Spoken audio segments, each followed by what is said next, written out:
Welcome back. In this second part of how to use EquiPop Flow with a little bit more advanced models, we're going to look into a few options and alternatives. We are partly going to use decay modeling, and we're also going to introduce you to the network function.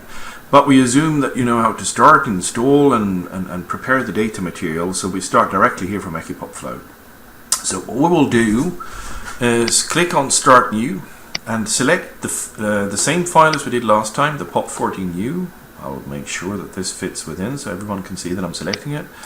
I click OK, and this time I also go for the file friction.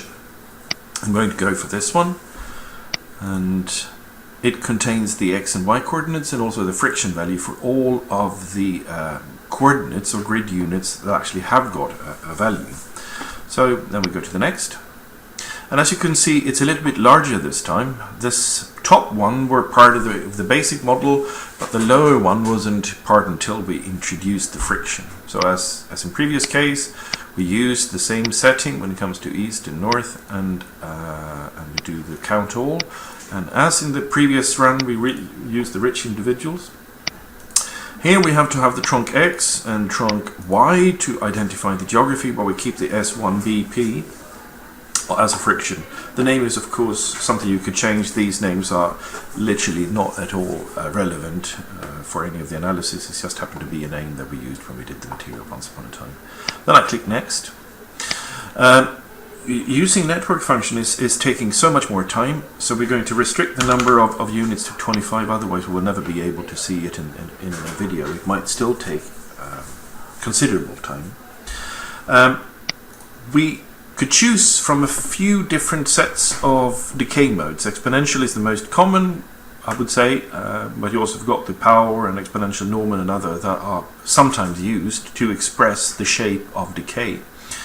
I think we will be using the exponential model, but in order to actually inform you what happens, I've prepared an Excel graph where we can illustrate this at some function. Let's assume that we've got observation about every individual in a specific data set. We know where they live and we know where they work.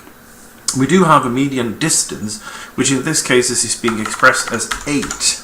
Could be 8 minutes, could be 8 something, but since we are using a geographical realm, this could be the metric distance. It could be 8 kilometers or something like that. Using this median distance, we can mathematically derive a beta function that decays as the distance increase. And this is very, very powerful, because normally you would use a statistical model to derive the beta or the gamma values for that matter. But in this case you don't need to, because you've got a mathematical function, and it really works when you're going to use individual or unique data sets. In those cases you can't even use statistical methods for deriving the beta value, so this is in a sense awesome.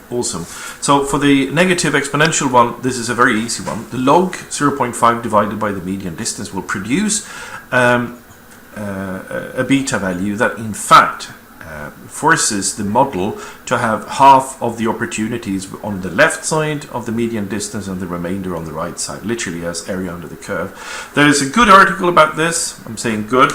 It might be bad perhaps because it's my article. I don't know if I'm supposed to say like that, but there is an article in European Journal of Transport and Infrastructure Research where the mathematics and the proofs and all these kinds of things are available for you to download and use. And the best part of it all is in the EquiPop website, there's a calculator. So if you enter, for instance, 6,000 meter and press calculate distance, you'll have the distances. Just copy and paste and you've got everything ready to go. So you don't need to do anything, just copy, enter, click, and that's it. And for all the models there are.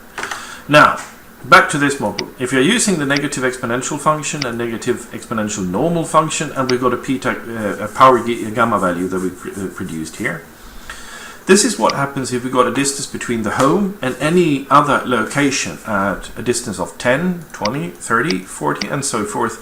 And you could see, and this is the beauty of these kinds of things, that the blue line, the one being marked now, is the common one being used for commuting. It drops fairly quickly, but not enormously quickly. And it says something that the longer the distance, the lower the return. So if you go very far distances, people are not really interested in commuting that kind of a distance. The exponential normal one is usually used to monitor or to sort of model kids' behavior, or the ones being restricted in mobility, and you can see why. The probability of commuting or traveling over longer distances drop tremendously much faster, almost hits the floor, and then continues in the low fashion.